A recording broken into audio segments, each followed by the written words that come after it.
মাথাভাঙা শহরে মহিলাদের নিরাপত্তায় জোর দিয়েছে কোচবিহার জেলা পুলিশ। এর জন্য অনেকদিন আগেই বিশেষ মহিলা উইনার্স টিম তৈরি করেছে পুলিশ।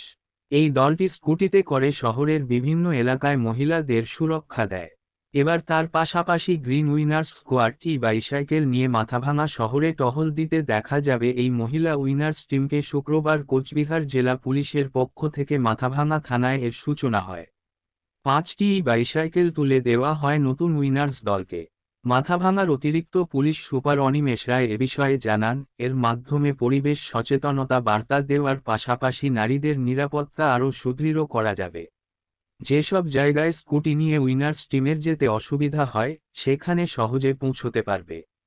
5 জনের একটি দল মাথাভাঙায় থাকবে, আর জেলায় মোট 35 জনের দল রয়েছে। নারীদের সুরক্ষায় কোচবিহার জেলা পুলিশের এই উদ্যোগে খুশি মহিলারা। এদিন এই অনুষ্ঠানে উপস্থিত ছিলেন মাথাভাঙা মহকুমা পুলিশ আধিকারিক সমরেন হালদার, মাথাভাঙা থানার আইসি হেমন্ত শর্মা প্রমুখ। মাথাভাঙা থানাতে আমরা উইনার্স টিমের শুভ উদ্বোধন করলাম। নারী নিরাপত্তাকে আরও বেশি করে সুনিশ্চিত করার জন্য কোচবিহার জেলা পুলিশ সবসময় সচেষ্ট আছে। তারই অঙ্গ হিসেবে আজকে আমরা মাথাভাঙাতে এই উইনার্স টিমের শুভ উদ্বোধন আমরা করলাম। স্যার, এই যে গ্রিন উইনার্স টিম যে চালু করলেন, শুভ সূচনা হলো, মূলত তাদের কাজ কি থাকছে? তাদের কাজ হচ্ছে বিভিন্ন যেগুলো জনবহুল জায়গা, যেমন স্কুল, কলেজ, বাজার, যেখানে মহিলাদের সমাগম ঘটে বিভিন্ন সময় দিনের বেলা বা সন্ধ্যাবেলায়, সেসব জায়গাতে পেট্রোলিং আমরা রাখবো, পেট্রোলিং নজরদারি থাকবে। উইনার্স টিমের সঙ্গে আমরা অফিসারও দিয়ে রাখবো, এবং যদি কোনো রকম কিছু আমাদের কাছে খবর আসে আমরা ইমিডিয়েট কিন্তু ক্রাইম এগেনস্ট ওমেনের কোনো খবর বা ইনফরমেশন আসলে আমরা কিন্তু ইনস্ট্যান্ট সেখানে অ্যাকশন নেব। কতজন সদস্য রয়েছে এই টিমে?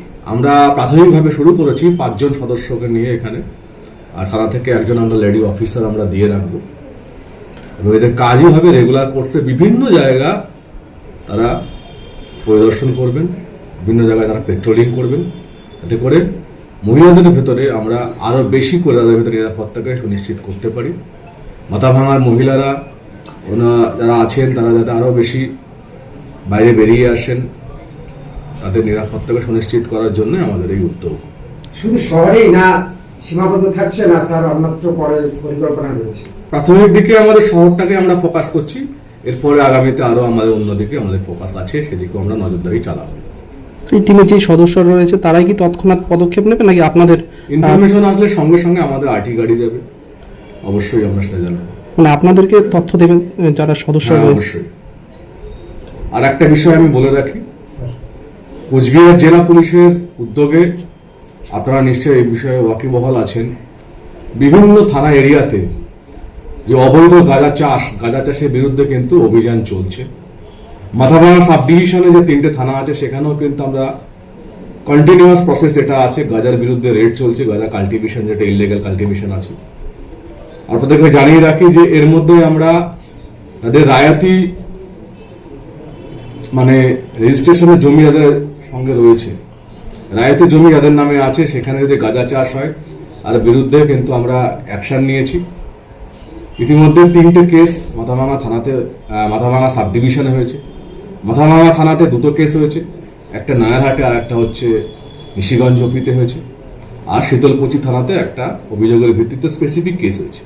স্পেসিফিক ল্যান্ডলর্ড যিনি আছেন তার এগেনস্টে কিন্তু স্পেসিফিক কেস আমরা কিন্তু করেছি। আগামী দিনে আমাদের এই মানে নজরদারি আরো বেশি করে বজায় থাকবে, এবং আমরা কিন্তু অ্যাজ পার ল যা আছে লিগাল অ্যাকশন, সেই লিগাল অ্যাকশন আমরা নেব। স্যার, মাথাভাঙা মহকুমা জুড়ে এই যাবৎ কত বিঘা জমি গাঁজা গাছ নষ্ট করা হয়েছে? সেটা এখনই বলা সম্ভব না, আমাদের সেটা দেখে বলতে হবে। তবে এটা ব্যাপক সংখ্যায় এটা কিন্তু আমরা কিন্তু গাঁজা গাছ আমরা নষ্ট করেছি। যাদের বিরুদ্ধে মামলা রুজু হয়েছে তাদের কাউকে পর্যন্ত কি এই পর্যন্ত গ্রেপ্তার? তারা অ্যাবসকন্ড করছেন, আমাদের কিন্তু রেড চলছে, তারা অ্যাবসকন্ড করছেন, এবং তাদেরকে আমরা আমাদের সোর্স মারফত বা অন্য কোনো মারফত যদি খবর পাই অবশ্যই তাদেরকে অ্যারেস্টের আওতায় আমরা আনবো। আবির সিংহ রিপোর্ট, আর 24 কলকাতা নিউজ, কোচবিহার।